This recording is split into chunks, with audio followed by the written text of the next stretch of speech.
I want you to go listen to it. Okay. I want everybody, 217recovery.com /fun, or just go to 217recovery.com and bounce around a little bit. I put a donate button on there if you want to donate. Feel free, because I really want to know how it works. I was too afraid to start putting my money on there. No, I'm just kidding. Like it's safe, but yeah, I just put the donate button on there.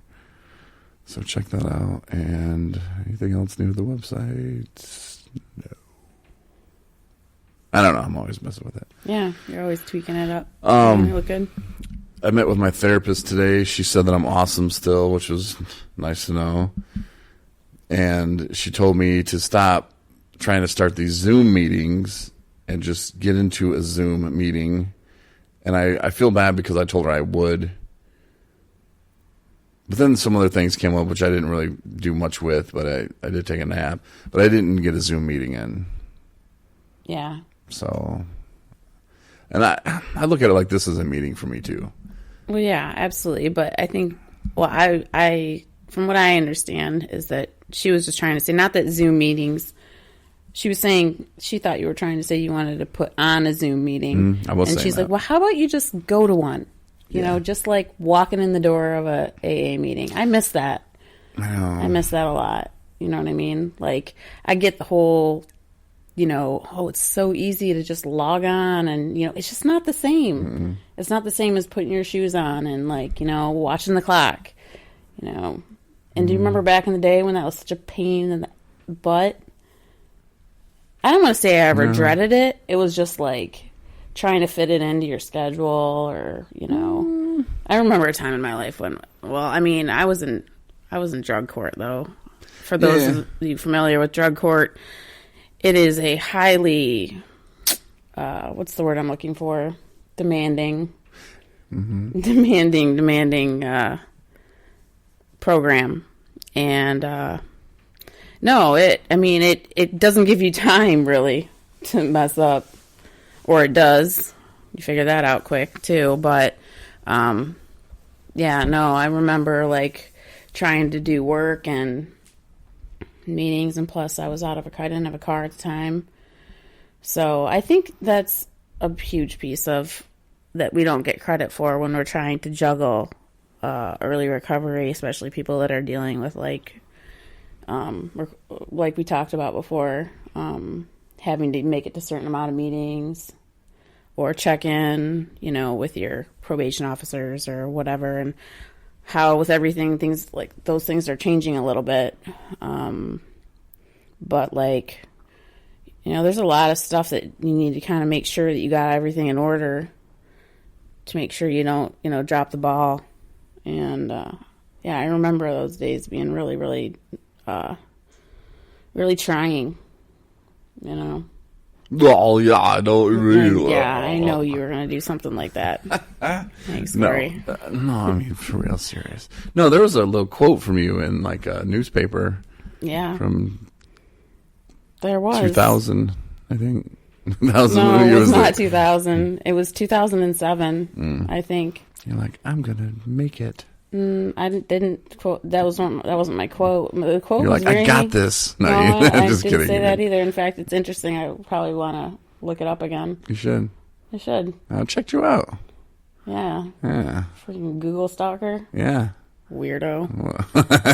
No, I just thought that was pretty interesting. I was like, you're like, I just want to know what I'm getting into. Yeah. I was like, oh, geez. No, I really, I mean, that program, it really was demanding, like I said, and. You know, I successfully completed it.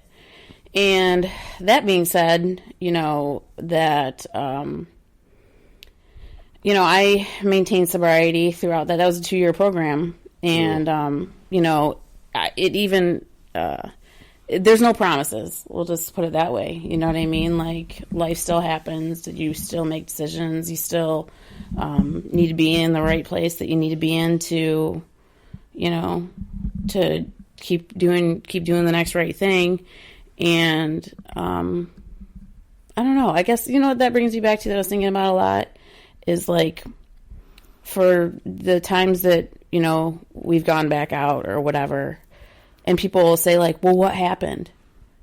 like you're supposed to have some, like, you know, life-changing situation for every relapse you've ever had, or, you know, like, and I think lots of times that people are ashamed or whatever because you don't have some big thing that happened, you know, some good thing or bad thing that happened to, like, to quote unquote justify it. I guess, you know, like, well, what happened? What happened? It's Tuesday. You know, yeah. And, you know, and that's, I bet you, I mean, I don't know, but I bet you, like, 75-80% of the time, there is really no real, like, finger pointing, you know, reason as to explain why it is that day was the day. Mm-hmm. You know what I mean? Whether you had 2 weeks trying, or a month,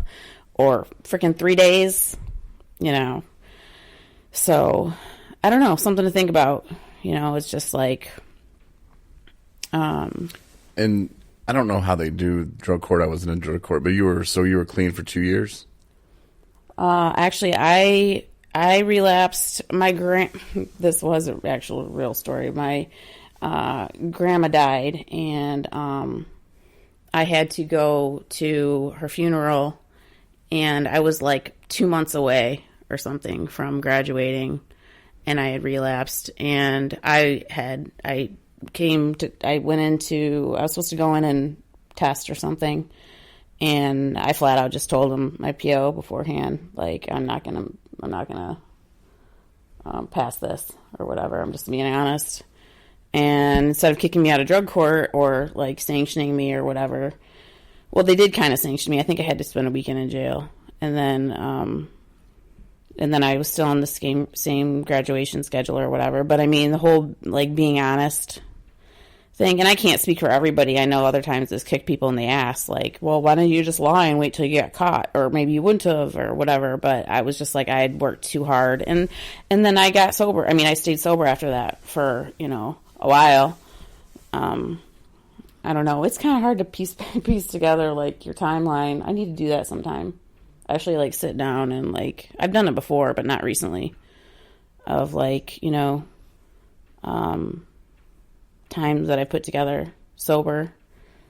You know, really actually, and where I was at that time, and, you know, how I felt and what I was doing and who I was around, and I'm sure that there's some sort of, you know, if you stand back and look at it all, that you go see patterns, you know. So, I mean, I think that's why I feel so good today. I think that's why I feel so, I mean, like, I always want to reiterate, and I probably say it too much, but I mean, we're all just as vulnerable as the next person. We're human beings, you know, with a disease.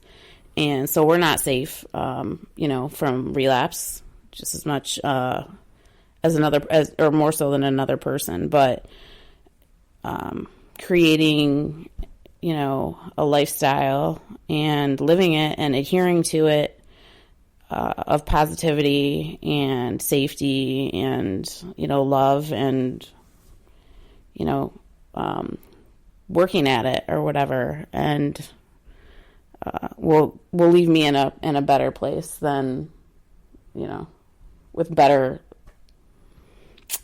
better chance of staying sober. For me, there was 3 different things that really either held me back or kind of held me back, or that I wasn't willing to do. One was to truly admit to myself that, no, I can never drink again. You know, there was that piece of me, like, I would say it, and I would say it enough to where it sounded good, but deep down, I wanted to drink again at some point. I wanted to get buzzed. And until I kind of came to the realization of, I don't want that life anymore. I don't want that buzz anymore. That buzz wasn't even good anymore. And that moment of, you know, I would have 4 months or whatever clean, even 2 weeks, whatever. That moment where I would, you know, start guzzling, and I would get that first head rush, I just kind of knew, like, man, it's not even good. But I was already on. I was off. The race was started, and there was no stopping. So until I realized, number two, like, that I don't have to live in fear of not drinking anymore. Like, I'm free of that. I can live a good life now. Yeah, and absolutely. A straight up good life. I don't have to drink. I mean, I'm 41 years old. You know, I don't care if I work a second shift job, a first shift. It really doesn't matter. I'm not missing life. I'm not going to be able to make the movie on Saturday. I mean, whatever, man. Like, the world is changing, and it doesn't matter. You know, I'm not going to miss anything. The things I'm going to miss are my kids growing up, my nephews growing up, my sister, my mom, my family. I'm going to miss those things, you know, if I don't stop and just pay attention and live life as it comes at me. And that was like the third part, to realize that good days are coming, bad days are coming. My therapist today, I told her that, I talked to my doctor about getting off Zoloft, and Zoloft, in my opinion, did help me.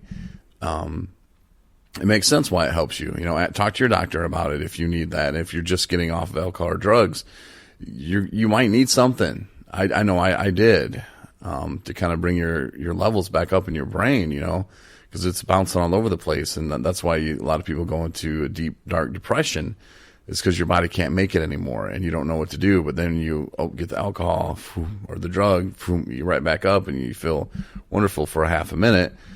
But anyway, I got off the Zoloft, and I told my therapist that, and she's like, "What, did you just quit?" You know, and I'm like, no. I actually talked to my doctor this time, and this is how he told me to do it, and this is how I did it.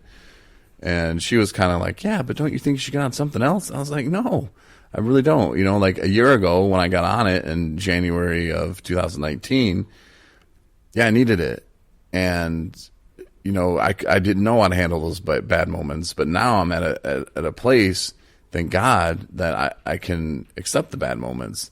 I talked to you about it a lot, Marney, and I told my therapist that I think that's a huge sign. You know, like, hey, I'm feeling, what did I say there? I'm feeling irritated and frustrated, and you know, and even if you're like, okay, dude, are you going to put gas in the car, or are we just going to stay here all day? Like, I mean, yeah, it's cool you want to tell me your feelings, but I mean, it felt good for me just to even say it to another person, you know, just to not keep it in and go about acting like everything's fine when I'm sure you could tell everything wasn't fine. Right. And, you know, you probably was want to say, "What's wrong with you, bro?" But I don't know. That's a huge sign for me. So those three little things I think were real crucial for me. And I love waking up and wondering what's going to be thrown at me today. I know sometimes it can be stressful. You've been through some stressful things the last few days. Yeah.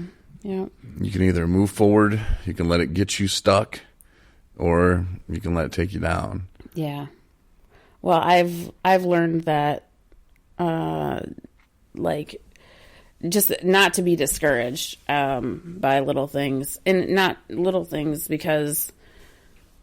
Well, are we going to get into this whole thing about why I'm discouraged? Okay, Foss or Foss, whatever his name is. Well, it's Foos, but it looks like Foss.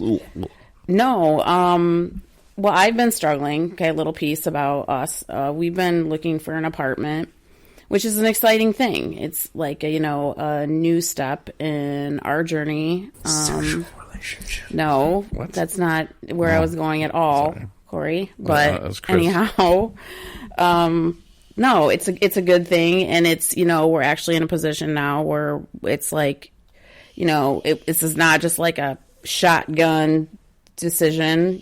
Like we had talked about it for some time, and like we both feel like we're in right place in our recovery, right place in our life.